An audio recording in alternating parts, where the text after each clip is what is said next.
Hi everyone. I hope that you guys had a great week. I'm definitely feeling more and more of the pressure building up as we close into the end of the semester. Um, I thought that possibly I could have like a mini break before it all just kind of comes tumbling down, but I seriously doubt that's gonna happen. So I'll start with what I learned this week. Although I wasn't in class on Monday and we didn't have class on Wednesday, I think one thing I've noticed is that I'm becoming better at um how would I say it? I'm becoming better with noticing more things in the gathering, and I think that's just based on how we've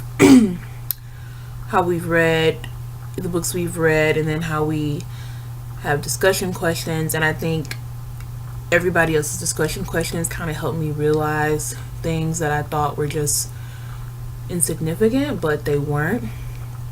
So that's one thing I'm liking about is like a certain way I'm reading now, which is definitely interesting.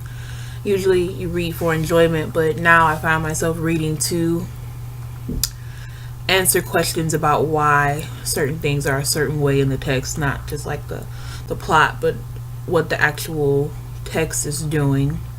So that was one thing I learned this week. I would probably have to say that that was about it, because I didn't go to class on Monday and then we didn't have it on Wednesday. So I'll go to the research project. I've started reading one of my other sources for the research project.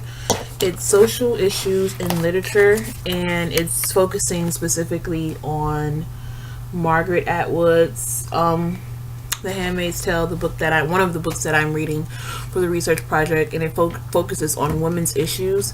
And it's definitely made me realize that the dystopian novel is, I don't want to say complex, but I feel like it holds many definitions that I'm kind of excited to kind of explore and get into, because I think it'll help me better present the dystopian novel to you guys when we have the research project. And I also think it'll give me like that foundation to from where to start on how to present and what I want to present.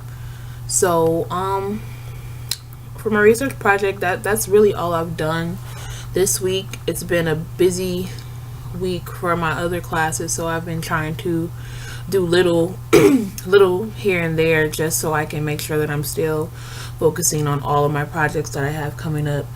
So with that, I'll go into how my week was. Yeah, it's the end of the semester, so my weeks are busier. My weeks are I don't have many times to take a nap. I haven't taken a nap in probably like a month, which it's hitting pretty bad. But trying to think of anything exciting that happened this week. I can't think of anything exciting. Oh, okay. It was kind of exciting for me. So I work at Tim Hortons, and it's a very stressful job because some people are just very, I don't know. They don't have common sense. And I saw one of my instructors from one of my teacher education courses, and she's like my favorite instructor, and I haven't seen her in probably about 2 years. So it was really nice seeing her and catching up, even though she was in the drive-through, and you can't really have a full conversation in the drive-through. But I'm looking forward to everybody's presentations on Monday. Hopefully, during my presentation, it can show some improvement, and hopefully that like usually, everybody will give constructive criticism and just ways in which I can better my presentation if it's not where I want it to be, or if there's things that I could do better, or things that you would suggest that may work for the way that I present. So I hope you guys have a great weekend, and I'll see you on Monday.